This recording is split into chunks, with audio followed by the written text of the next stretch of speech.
All the way from the start, I can feel it in my heart, like all the way from the start.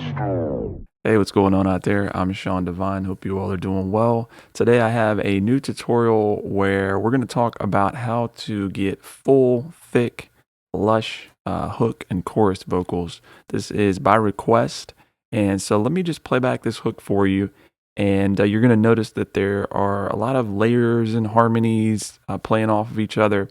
And also just the way I've mixed it, it gives it a very wide, full sort of sound. So we'll take a listen, and then I'm going to break down the vocal chain for you and just talk about some of the thought processes for how you can get this sound similar in your vocals. Instead of switching up like a dang mood ring, do you think we'll be something? These deep vibes could turn to nothing. I hope you stay right here where you're supposed to be. We were getting kinda close, now you a ghost to me. Do you think we'll be something? These deep vibes could turn to nothing. I hope you stay right here where you're supposed to be. We were getting kinda close, now you a ghost to me. Yeah, focused on you, no one else on the cue. All right, so you get the idea there. Let's first talk about the layering, which this is more about the recording process than it is the mixing. But once we have the layers, obviously the mixing plays a big role in it. But we've got to have the layers to work with in order to give it that wide, full sound. So the first thing about the way I've layered this is I've recorded, which I do this a lot, in pairs. So we'll have a take, and then I'll have two versions of it. Now they're recorded separately, but then I can pan them individually. So for instance, with these first two layers, it's going to be something like this. Think we'll be something. These deep vibes could turn to nothing. I hope you stay right here where you're supposed to be. We were getting...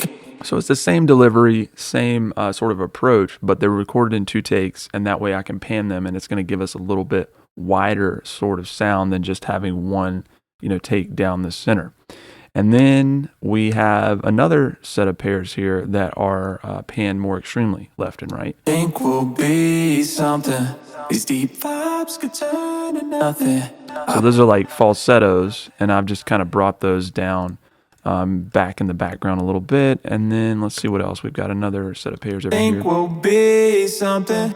These deep vibes could turn. So this is the harmony. Now, some of you may be a little bit confused about how to do this. And a lot of you hear this and you think that it's something that the auto-tune is doing. But in fact, I am using auto-tune, but the auto-tune is just kind of keeping my pitch in check. It's not actually, we're not using it to create a harmony, which you've heard some artists do with vocoders, as well as some of these other pitch correction softwares. They actually create a harmony out of some of their layers, and that may be something that I do a tutorial on in the future. But I actually sang these harmonies, and then I'm using the auto-tune just to make sure that my pitch is in. But if you listen to those, the way I'm singing them, think we'll be something. These deep vibes could turn to nothing. I hope you stay right here where you're supposed to be. We were getting kinda close, now you a ghost to me. So explaining harmonies, obviously that could be a whole nother video, just talking about how to kind of create those and figuring out what harmonies are going to work vocally. But it's really it's like you've got one, pitch that is being referenced in these two takes. And then to create a harmony, I'm just selecting another pitch that's going to harmonize or kind of create almost like a two-note chord, I guess you would say, and vocally with that main layer. So just having those harmonies themselves and having ones that work really well with the main vocal, that's going to give you a lot fuller sound. So in the context of the music, when I play the harmony back with it, think we'll be something. These deep vibes could turn to nothing. I hope you stay right here where you... So let me mute those so you can hear the difference. Think we'll be something. These deep vibes could turn to nothing. I hope you stay right here where you're supposed to be. So without my high octave sort of falsetto and the harmonies there, it's just not really the same sort of feel. I wanted to have that really full, wide sound. So again, just going back to the importance of layering properly and giving yourself some things to work with. It's very, very crucial. So now let's get into the actual vocal chain beyond just the balancing and the panning. You can see here that I have wide panned the falsettos, and the harmonies are panned a little bit. But let's go over here and break down the vocal chain. First thing, the usual, just EQ, nothing too crazy. I'm rolling off a little bit more of the lows than I normally would.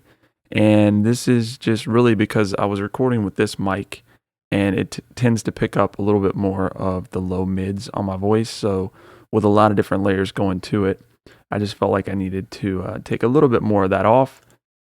Got a noise gate just to take out some of the noise in my room. My lights make some noise, and so I had that on there. And then we also used the Waves NS1, which is another noise suppressor. Again, just taking out that little kind of white noise you can hear that is created by the mic as well as the room. Compression, let's just take a listen and you can hear what that's doing. Dang mood ring, do you think we'll be something? These deep vibes could turn to nothing. I hope you stay right here where you're supposed to be. So pretty heavy ratio on the compression. Now that I look at it, 7-to-1. That wasn't a conscious thing, but it is very heavily compressed. And you really just got to use your ears. There's no rules to kind of how you compress vocals. But my dynamic range, it looks like it was pretty in check. But I wanted to create this very kind of blended, meshed sound with all those layers. So that's why the heavy compression works for this, because it gives us the sort of perception that there's one vocal, but there's all these layers kind of happening, and it doesn't sound like they're so separate. They're cohesive, and that is done in large part by the compression. So what else do we have here? We've got SSL EQ, removing even more lows there, and I think that's all that one's doing. And then for the additive EQ in the top end, I've cranked the SI EQ as far as it'll go. So again, no rules to mixing. This would be technically incorrect, but it worked great for what I was doing. And I fed a bunch of de-essers after that, which we'll talk about in a second. But let me just bypass the SI EQ and then turn it on so you can hear what it's doing. Think we'll be something. These deep vibes could turn to nothing. I hope you stay right here where you're supposed. So major high-end sizzle, which in a hook like this, that's what I'm going for. To get that full lush sound, we need that top end. So that was accomplished with this EQ. But obviously when you do that, when you crank the high end so much, you're going to add some sibilance. So I have 3 de-essers, and I know I've gotten questions about this because this is something that I've been showing you all lately.